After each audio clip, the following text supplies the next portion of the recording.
If your practice works for you, then it's perfect. This is a lifetime journey. It's a very subjective thing. If you choose for it to be so, The ideal is a middle ground and a balance. on the whole, it's not a job for most people. What devotion looks like. Learn what you're learning. There are really no hard and fast rules. Don't worry too much about other people. Practice will evolve with time. No shame. You're gonna see various Different things from your peers. It's okay. You will eventually understand we're all on different parts of our journey. To have that information is extremely valuable. It's all relative. You can use elements from those things and incorporate them into your practice instead of just having one stagnant thing.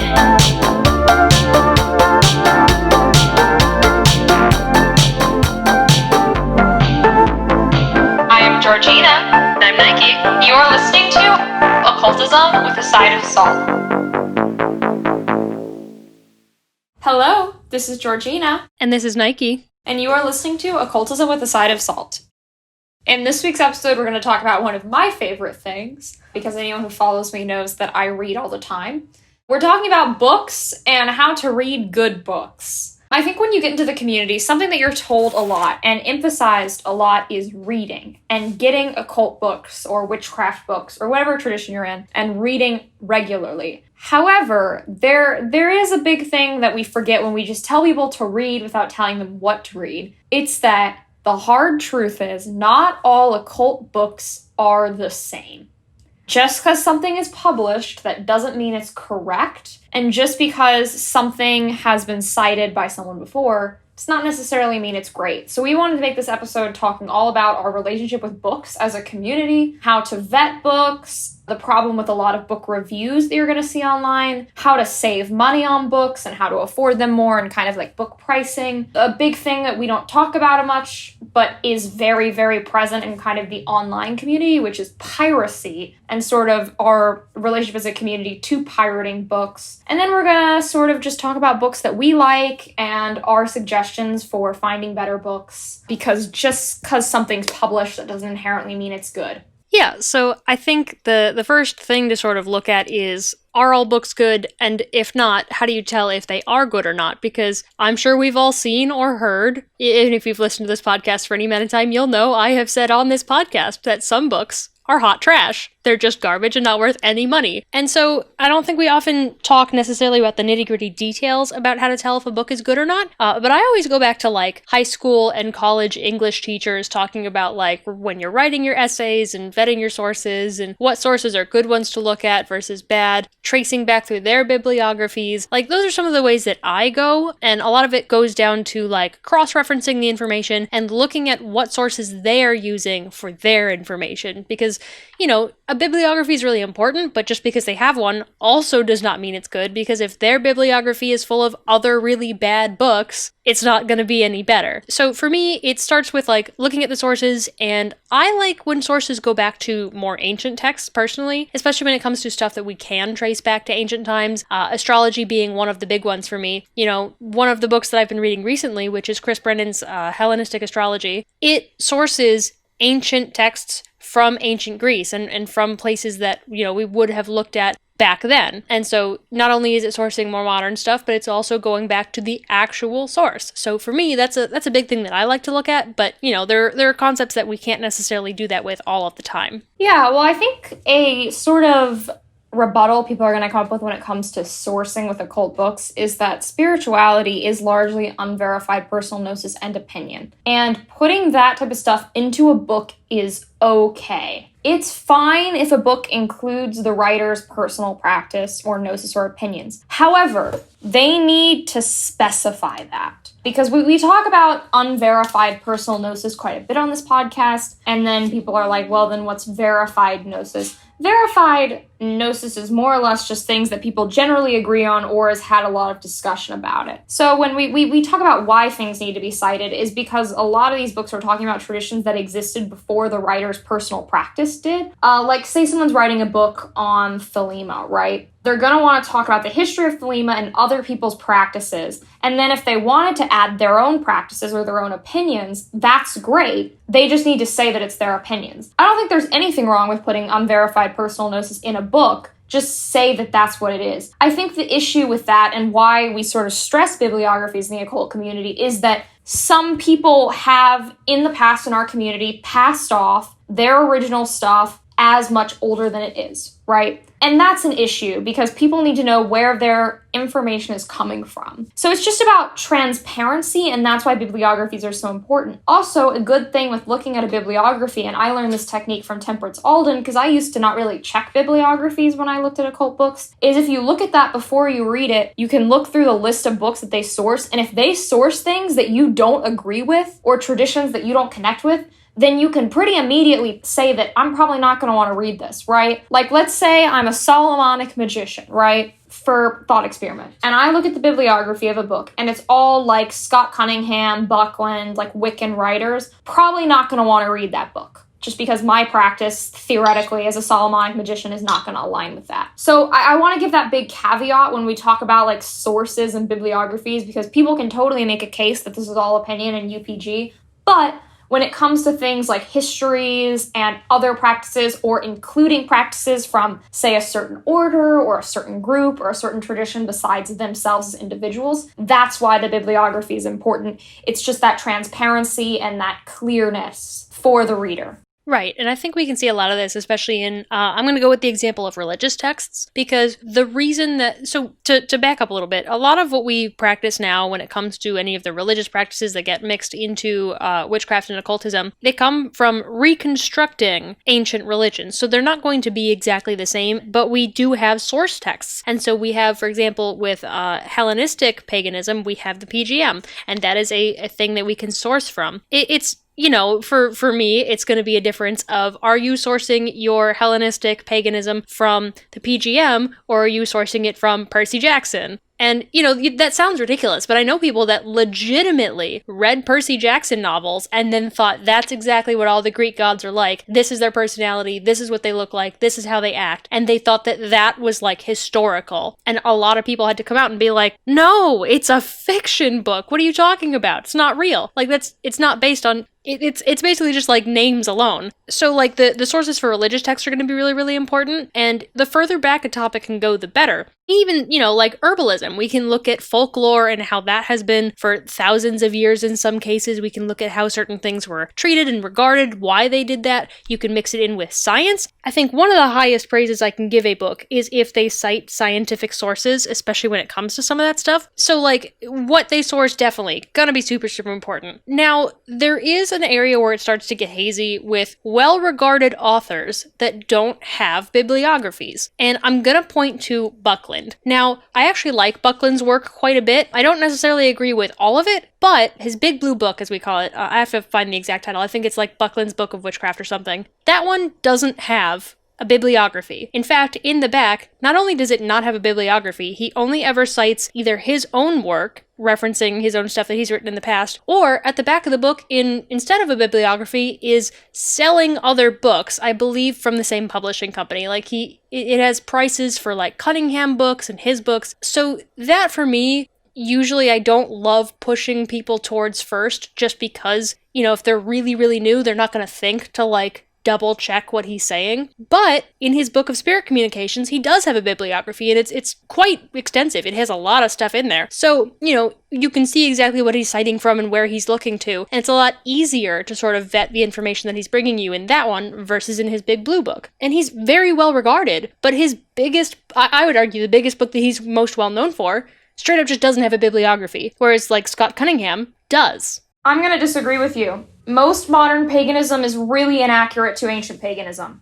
99.9% of it is not. We have very poor records of authentic paganism. The best thing we have really is the Greek magical papyri, and most modern Hellenic pagans do not practice things that come from that. It's a lot more ceremonial, a lot more ritualistic than you see in the average modern pagan person. The majority of modern paganism is more along the lines of neo-paganism than Reconstructionism. Quite a few people who say they're Reconstructionists are not really Reconstructionists because we don't have the records, right? We have mostly like academic records and records written by Christian people, which authenticity, even if they're from the period, is always a little suspect because there's that bias that's going to be on top of it. Because when you look at history, you need to think about who's writing the history and the biases that could be there. The best records we do have would be Hellenistic cultures followed by Norse cultures, but even then, like most modern pagan rituals, don't actually resemble ancient paganism. It's like something Thorn Mooney was talking about, like there's no true traditional witchcraft. Really interesting video she made. Or it's like, who owns the term witch or something. I don't remember exactly what she called it. I'll link it. When she goes into like the academic historicism and why pretty much everything we do is reconstructions. So I'm going to disagree about that authentic pagan thing because it's just not true. Sure, some people get kind of close, but the way that the cultures were completely not preserved and were severed, almost all rituals are reconstructionist, and most spells we do don't really look like what ancient pagans were doing. It's paganism, sure, but it's not really an authentic recreation of what was happening. We just don't have enough record. Like, we just genuinely, as a culture, do not have enough records to perfectly recapture what ancient pagans did. There's no culture that we have enough records to authentically do it all the time. We have to fill in the blanks, and there's a lot of jumps that are made by most modern pagan sources. We have great stuff for Abrahamicism, but because of the conversion in Europe, I'm talking about, this is a very Eurocentric way of talking about it, but most European paganism we have pretty crap records on, and what we have is still,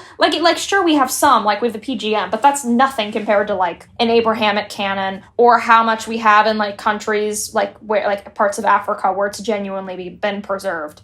We just don't have that information. In terms of Buckland specifically, I always find Buckland not citing, with that book specifically because I've read it, it's more a ritual book than anything else, which, yeah, I mean, I don't get why he didn't cite anything, or like, but I don't think like that book needed a ton of citations because it's mostly like original practice, because once again, like he was one of the first published Wiccan authors, though I do think he should have cited something. Like I think a book with 0 citations except yourself, like I don't really think a citation of yourself is really a citation. Like, can you really cite yourself? I don't know how I feel about that, but I do want to point out that the authenticity of modern paganism is really questionable. As much as we want to be traditional and we can try as hard as we can, we just don't have the information. So all modern pagan witchcraft has a lot of jumps made in it. Unless you're like literally just following the PGM and that's it. Right, I agree, and that's why I brought up Reconstructionism. Like, most of what we do is going to be Reconstructionist, and we have to just source as much as we can, which is why turning to science and historians and their writing, like academic writings, is going to be really important for a lot of that, because we can't get truly to the source. We have to go with people that study this for their lives and have, like, had generations and generations of people studying it and trying to get it accurate. So, like, yeah, we're never going to get it right. You are correct. But that's why I mentioned it being specifically Reconstructionist, because it's never going to be truly that, but Reconstructionism is as best as we're going to get, and that's why the historical stuff is going to be really important. Historians, art historians especially, I push art history really hard. But in terms of books, you know, there are books that can be good and bad. I think, like, Buckland being my big example of, like, I don't agree with necessarily all of his stuff, but in part that's because he's Wiccan and I'm not. It can be good and bad. You know, it's bad that he doesn't cite anything, and I think he could. I even if it being, like, really ritualistic, I think he could still cite other things, but I know that he has, like, limited stuff that he could source. So, like, there are parts that are good and bad about it. There are some books that are all bad. I've mentioned a few of them on this podcast before, and there are books that are really good. Yeah, I mean, I think another part of vetting, and this is not a hard rule, but check the publisher. There are a lot of publishers now that are taking advantage of the boom of popularity of spirituality to make a quick buck, and they're contacting people to write books on witchcraft without really having a background in witchcraft in their editorial staff, meaning they can't fact check things. So you get these books released by mostly mainstream mass publishers, and they just do not have the editing that an occult press would have. If you can, see if a book is published by an occult publisher, like Llewellyn, Weiser, especially like Scarlet Imprint, Three Hands Press, etc., because that's going to make a huge difference, because that means that they've been through a team of people who are occultists who can fact check everything and can look over it really carefully and diligently. There are some good books from like non-occult publishers that I've read. Bewitching the Elements by Gabby Herzick is an example of a very good book from a non-occult press. So sure, it's not like a hard rule, but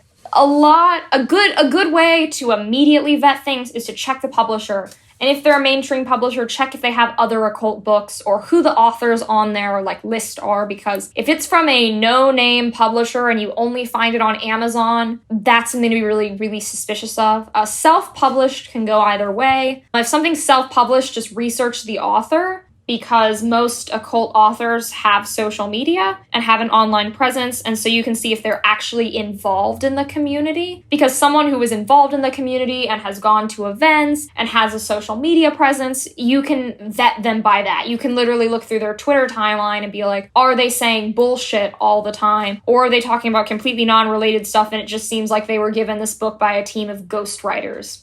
And there's something to be said about, like, algorithm books and sort of, like, there's also the way that, books get sold online and the way that just sort of the general process of books becoming published and reviewed sort of happens. Algorithm books are a little bit harder to spot sometimes, but often they end up being quite obvious. So that researching the author thing is going to be really important, because if you can't find any information on the author, like, at all, and it seems like the name might just be made up, like, authors can have pseudonyms, but there's a difference between, like, a pseudonym that they might then use in their social media to be able to find them versus just, here's this name that they slapped on. Oh, my favorite are the fake names. So obviously Georgina Rose. Well, the Rose part, that's not my real last name. I hate to break that to you guys. Rose is not my real last name. But, a lot of people online and a lot of occult authors use these fake names to separate from their real, normal jobs. Because it's not really great if you're trying to apply for a job at an office and they Google you and a ton of, witchcraft stuff comes up. So a lot of people, especially older occultists, have that separation. So they'll go by, the most common, pseudonyms, are, the stereotypical, I'm Sarah River Wolf Fire or something like that. Something kind of hippie-ish. But the ones to be really wary of is if you see someone on Amazon, like an author, whose name is just a combination of famous occultist, run. There's this trick that these algorithm ghostwriting authors have started doing where they'll just put a ton of famous occultist names together, or they'll say the book's by Georgina Crowley or Cornelius McGregor Mathers, so that if you're Googling that, the actual famous occultist, you get their book and buy it instead. And to fake credibility, because some new practitioner will be like, yeah, I've heard the name Crowley. Georgina Crowley, that sounds legit. So if you see any books that have famous occultist names that look like they've been copy pasted together, if you look through Amazon, you can find these pretty quickly. Run. That's so many red flags. I also just think it's almost convenient though, because as an experienced practitioner, I can see those names and be like, okay, well, this is a book I'm definitely not gonna buy. There's also my favorite has definitely been something Cunningham. Well, they'll use his name. Oh my god, it's everywhere. It's more Cunningham than these old historic occultists. Any name. Yeah. I don't know why Scott Cunningham specifically, because Cunningham wrote a ton of, I don't know. I don't get it. I think it's a really bad sales technique. Also, God, what are some other giveaways? Sorry for just cutting you off. I just kept thinking about these authors like Sarah Cunningham and shit. They really think they're slick. Also, if they're only in ebooks, that can be a red flag for an algorithm book. Oh, yeah. Yeah, if they don't even want to spend the money to physically print it, oh, yeah. Yeah, I would avoid anything that's just an ebook. And, ebooks are fine, but if it's only an ebook, give it a really, really close eye, because it could be okay, maybe, but man, I found some that are strictly ebooks that are garbage. Also a good thing to look for, and this kind of sort of discriminates against self-published books, and there are great self-published books in the community, but if the cover art looks like it's been made on Canva, which, by the way, if you didn't know this, Canva's an app that all the online occult YouTubers and stuff use to make their YouTube thumbnails. If it looks like it was made on someone's iPhone on an app, or the graphic design is really bad, that's a red flag. Though if it's a book from the 90s or earlier, you can sometimes see really questionable graphic design stuff, like the Celtic font. But if the graphic design's really bad, I know they say don't judge a book by its cover, but in a community where there's a lot of fake books being released that were literally, we mean they were literally written by algorithms, they were written robotically, that no actual human wrote them. Be wary of that. Just make sure a book looks like a book you would see on a shelf in a store, right? If you're on Amazon and a book is called 323 Candle Wicca Magic 101 by Georgina Crowley Cunningham, maybe don't pick it up because maybe their publisher either doesn't exist or didn't put enough time into it to really create a good, solid title. And as another part of marketing, because obviously algorithm books are just, they're a whole thing in marketing and books and stuff. It's also going to be about book reviews. And now this is where it can get a little bit tricky. Some books are just legitimately really good. Like for the good versus bad version of good reviews here. And I know that sounds a little complicated, but like Matt Oren's Psychic Witch, legitimately good book. It has a lot of really positive reviews. And then there are other books that just have positive reviews because they're like paying people to review them and they can only review them positively, or they just don't publish any of the bad reviews. You kind of have to look at like where those reviews are coming from. So if it's all like on the book's website versus like with Matt Oren's book, you can see people who they weren't paid to get the book, they weren't even sent the book, they bought it with their own money, reviewed it positively, and like universally it's enjoyed by people who are not sponsored to give a review. That's a better indication versus just the positive reviews on a website. There are some places where you'll be able to get more neutral reviews, especially usually Amazon can be okay, but reviews can skew positive and it can definitely throw off whether or not a book is good, so don't let the reviews alone be the deciding factor in whether or not you buy a book. Yeah, I'm gonna drop some hot takes. So I'm a book reviewer. I do reviews on Instagram, and I'm gonna say something about the community from the perspective of someone who does book reviews. The problem with honest book reviews in the occult community is that the community is really small and insular. Everyone really knows each other, and there aren't many publishers that are occult publishers. Meaning that when it comes to watching book reviews, a lot of them are going to be positive because if you give a negative review, it can really kind of hurt your reputation in the community, right? Like let's say your friend releases a book and this person you're mutuals with on multiple social media pages and you get their book and you review it. You're probably not going to want to like pan it or say it's horrible. Also, I've noticed most people in our community are like very nice and are a little too nice and sort of softball their reviews. I've noticed my reviews are actually quite a bit more critical than most people's, but it's not super easy to find a really, really bad review. Typically, I've noticed when people dislike books, they just don't review it and they just don't talk about it online rather than making a negative review. So if you want more honest reviews, and it sounds backwards because you would think these like blogger reviews are more honest, which by the way, I only do honest book reviews. If I don't like something, I'm just not going to talk about it. But Amazon reviews, because people do those anonymously, meaning that Amazon reviews don't have this sort of pressure to make a good review. There's not this same fear of social backlash if you say a book is trash. So reading Amazon reviews or reviews from really small bloggers who don't have like community connections or reputation are a really good place to get genuine good reviews, because the way that our community is structured, people don't want to piss off like the person who they're going to see at a conference in 3 months. You know, like it's such a tiny community in terms of the like creator author side that it's hard to find a very, very negative review. Yeah, and I think you're right on it with, like, silence speaking loudest. So I won't name drop anybody because, privacy and stuff. But I have spoken to quite a few people that are fairly prominent in our community, and pretty much everybody universally agrees. If I don't like a book, I will not speak about it. And I would argue silence about a book is going to be worse than a negative review because, that idea of, like, all press is good press. You're at least talking about it, and that might even drive people to go buy it and read it out of curiosity, and it gets spread around, so sales go up. Like, that is going to be so much different than just, you don't say anything about it, nobody knows it exists, nobody goes out and buys it, nobody talks to their friends about it asking if they've read it, so their friends might go buy it. Like, the silence can be really, really deadly for a book, and no, this isn't the case for everything, because, some people just won't review it because maybe they haven't read it yet or whatever, but if it's a really, really big book, like it's very popular, and a really big person who is known for reviewing books or talking about books in the occult community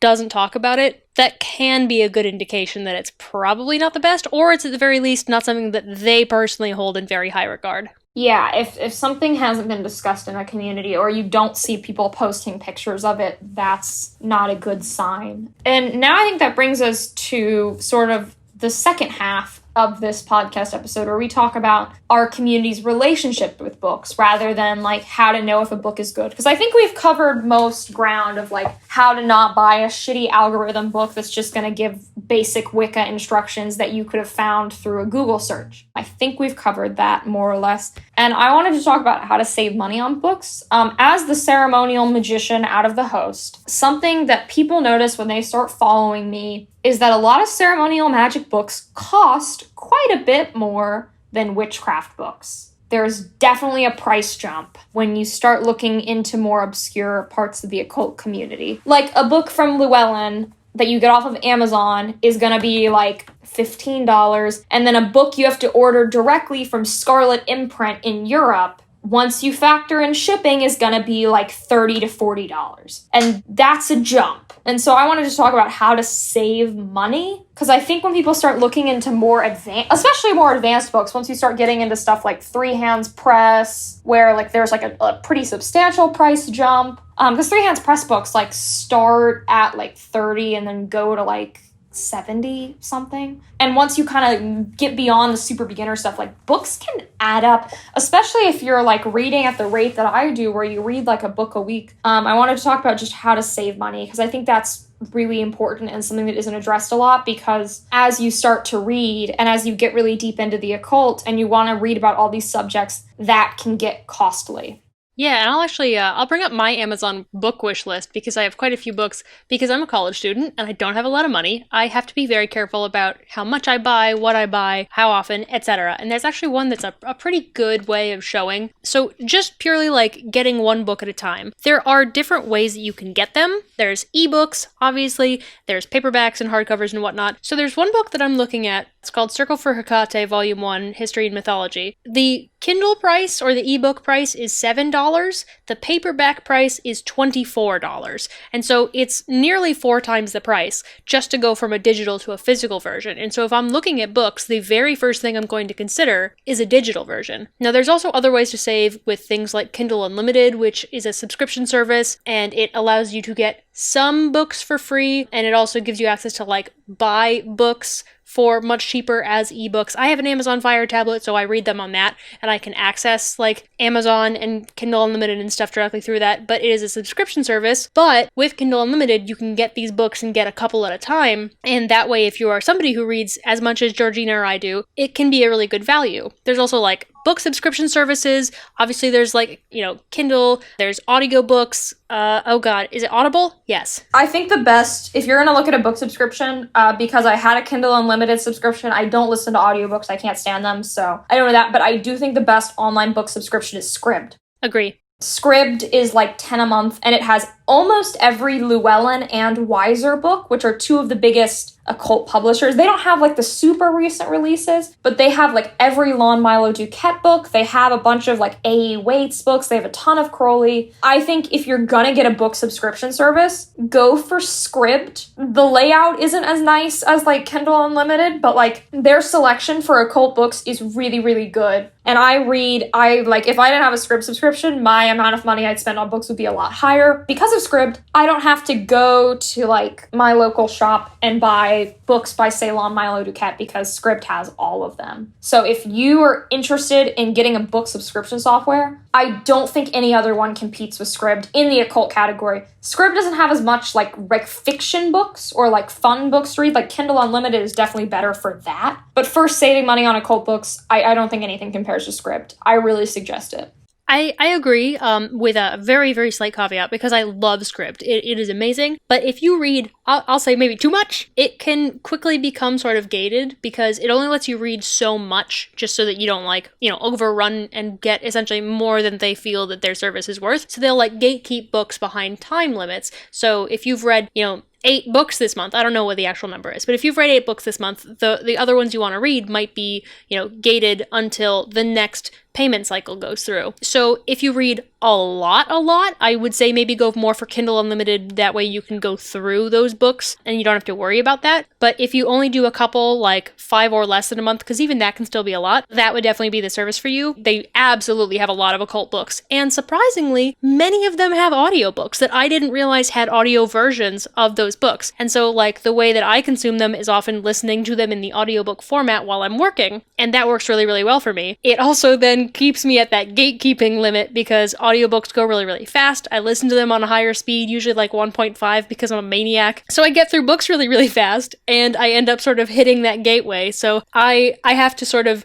weigh either how much I read or you know, what I want to pay or which service I want to use. I sort of have to weigh them against each other. So I adore Scribd, but if you are a maniac like I am when it comes to digital books and audiobooks, just, you know, think about that when you're thinking about like Scribd versus Kindle versus Audible. Another thing to note is a lot of older occult books, because if you didn't know this about copyright law, at least here in the US, book copyrights only go for, like copyright books can only be under copyright for a certain amount of years. So a lot of these older titles, like say the Keys of Solomon or John Dee or Agrippa, like all of those are no longer under copyright protection, meaning that you can read it online for free legally. The Hermetic Library is a site that I frequent a lot that is legal, and they're all out of copyright books. As well as, like, you can get a lot of Aleister Crowley's writings for free. A lot of, like, the scans of, like, the Equinox you can get, which was the AA publication. So you can get a lot of these older books for free. It's nice to have physicals, in my opinion, if you work with one of these things a lot. Like, if you reference something a ton, getting an older book as a physical makes sense. But yeah, like, you can get a lot of these really older books legally for free without having to worry about things like piracy or breaking the law.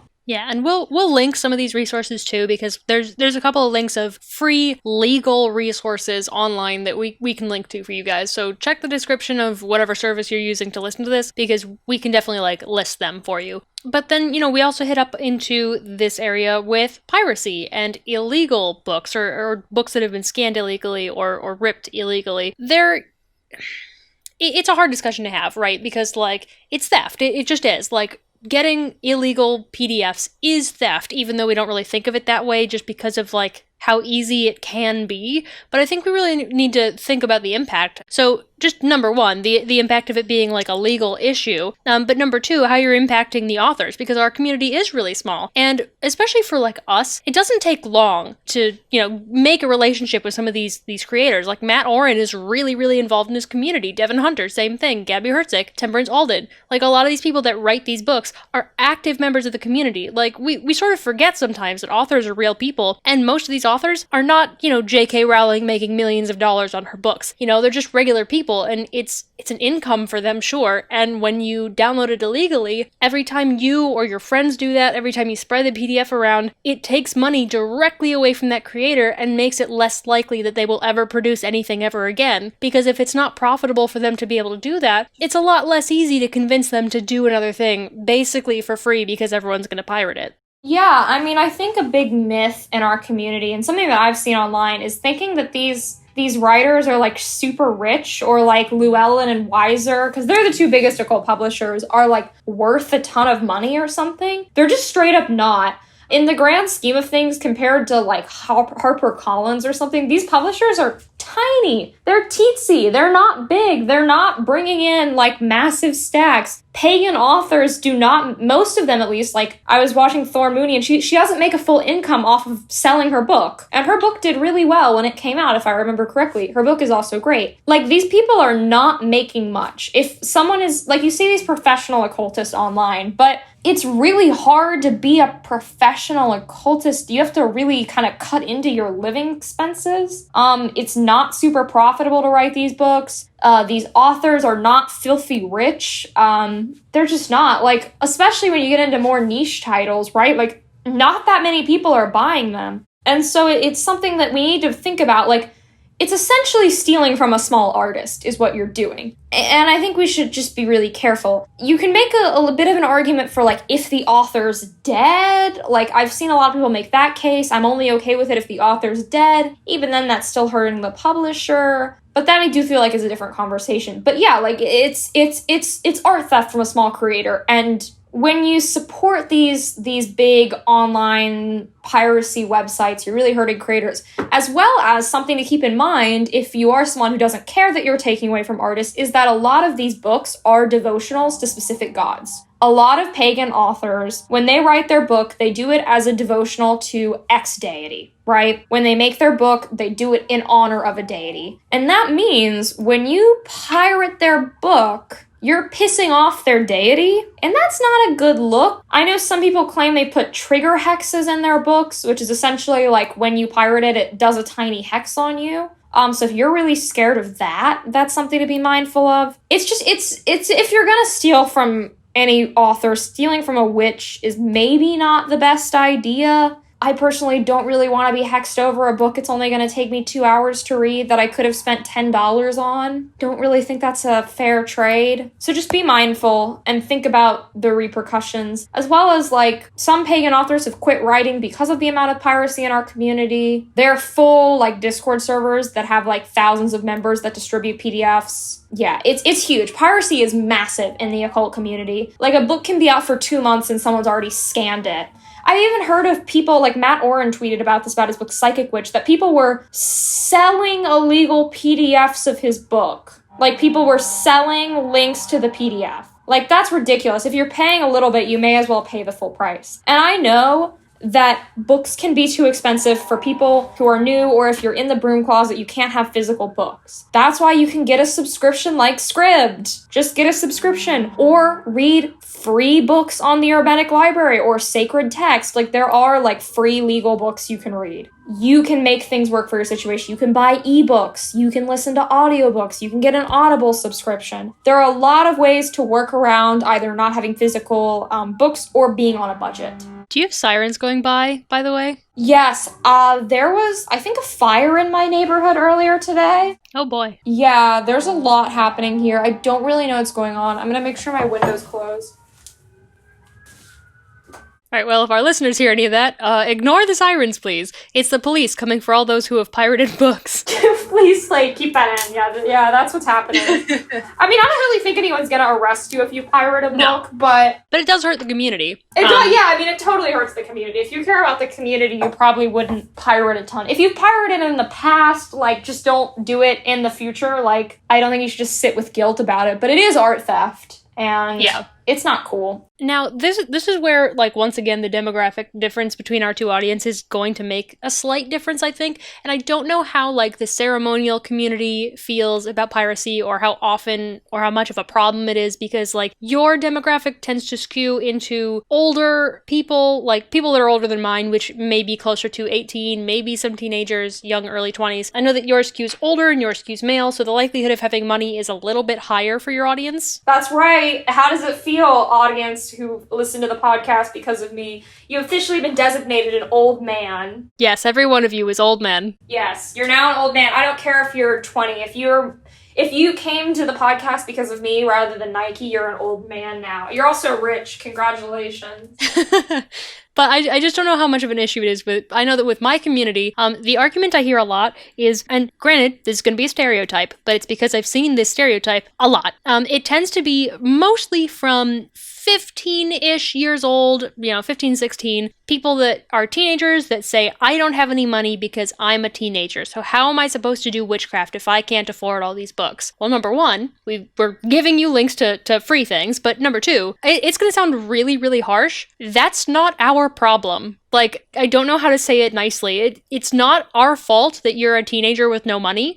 If you are old enough to go get a job, I know it's easier said than done, by far. Believe me, I've been there. I was that teenager who found it hard to find a job at first. But there are ways that you can get money, or you just have to wait. I mean, we've made this point before, but, witchcraft won't suddenly disappear in 2 years, You can wait until you are 18, can have a job, whatever it takes to, like, be able to buy some of these in whatever way it takes. But just because you are a broke teenager, or you're a broke 20-something, or whatever situation you're giving the excuse for not being able to purchase these books, I get it. I am also quite broke. I have had times where I had literally, like, no joke, 18 cents in my bank account, 0.18, waiting for payday to come to pay my bills to then have no more money, and the things I wanted to do, the things I wanted to read, the things I wanted to buy just weren't options for me. So like, I get it, but it's also not the author's fault that you're broke. So, you have to respect, you wouldn't just go into like Barnes & Noble, take the book off the shelf and steal it because you don't have the money. They wouldn't accept that. They'd call the police.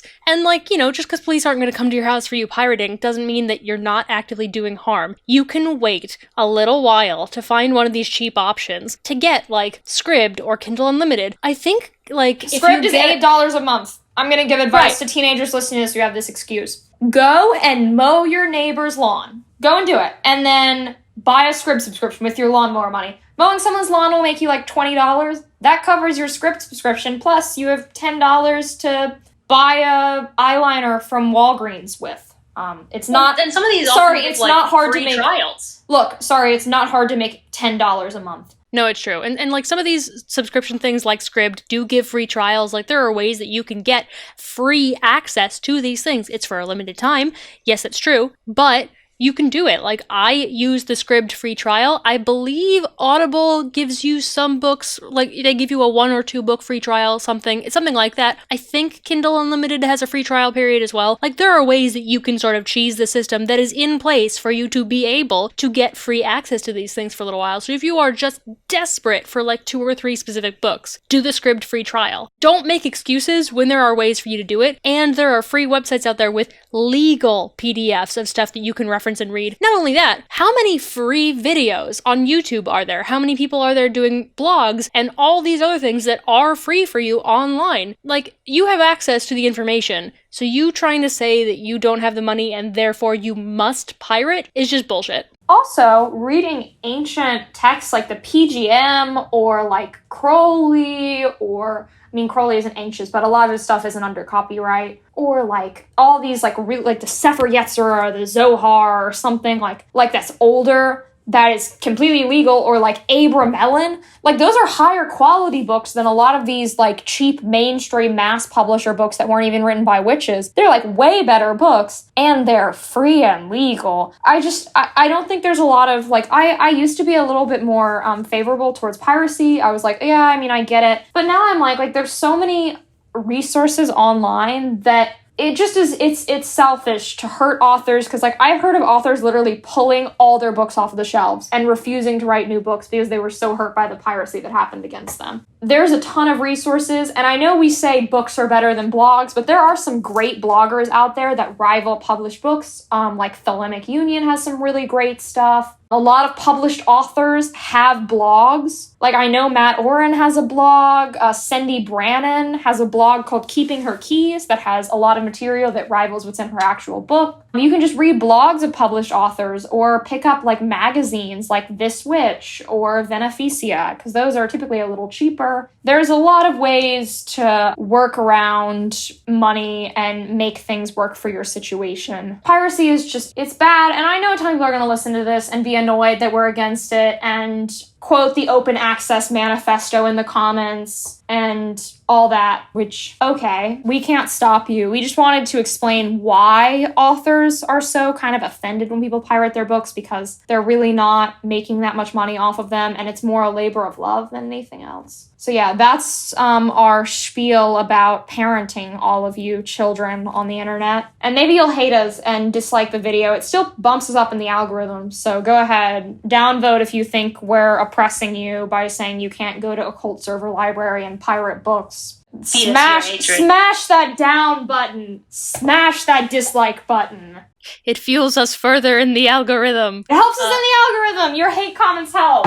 So I think to sort of close it out on a positive note, I like to tell people my favorites, and I actually have a blog post that I will link in our description as well. But like books that we love, I think is great for those who will take our advice and get books legally, either by buying them paperback, electronically, getting a Scribd subscription, whatever you end up doing. I think going over some of our top favorites, that I'm going to go with ones I haven't mentioned on the podcast, because I've mentioned several on the podcast several different times and some today. So for my favorites, I'm going to pick like 2 or 3. And obviously, like anything by Cunningham, it's going to be obvious. But specifically, I'm going to go with Backwoods Witchcraft by Jake Richards, Traditional Witchcraft, A Cornish Book of Ways by Gemma Gary, also pretty much just anything by Gemma Gary in the first place. And if you you want something that's different from Psychic Witch because you've seen it all over the place, or maybe you've already read it, I will say the Psychic Vampire Codex by Michelle Ballinger. I don't know how to say her name. I think that's what it is. That one's also really good. Yeah, my favorites, I'm gonna drop some random ones. I'm planning a full beginner book video, but most of the books I read are not beginner oriented, so if you want to challenge yourself a little bit, these are my favorites. I'm gonna recommend Fresh Fever from the Skies by IO131, an amazing Thelema book. I read it recently and I'm obsessed with it. Certain passages I've been like posting to Twitter and like genuinely thinking about, which is always a good thing.